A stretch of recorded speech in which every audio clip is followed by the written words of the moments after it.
ಓಂ ಗಂಗಣಪತಯೇ ನಮಃ. ಶ್ರೀ ಗುರುಭ್ಯೋ ನಮಃ. ಹರಿ ಓಂ. ನಮಸ್ಕಾರ. ಓಂ ನಾಥಾಯ ನಮಃ.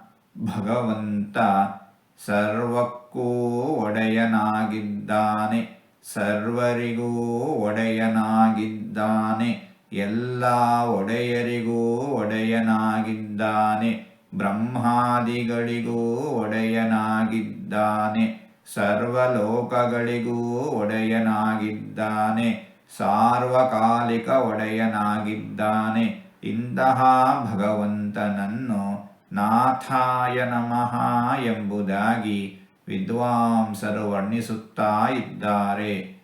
ಹೀಗೆ ನಾಲ್ಕಾರು ತೊದಲು ಮಾತುಗಳನ್ನು ಆಡಿದ್ದೇನೆ. ಇದರಲ್ಲಿ ಏನಾದರೂ ತಪ್ಪುಗಳು ಇದ್ದರೆ ಆ ತಪ್ಪುಗಳನ್ನು ಬಿಟ್ಟು ಒಳ್ಳೆಯದು ಅಂತ ಏನಾದರೂ ಇದ್ದರೆ ಆ ಒಳ್ಳೆಯದನ್ನು ಮಾತ್ರ ಸ್ವೀಕರಿಸಬೇಕು ಅಂತ ಹೇಳಿ ಪ್ರಾರ್ಥನೆ. ಈ ನುಡಿಗಳನ್ನೆಲ್ಲ ಆಡಿಸಿದ ಭಗವಂತನಿಗೆ ಸರ್ವವೂ ಸಮರ್ಪಿತ.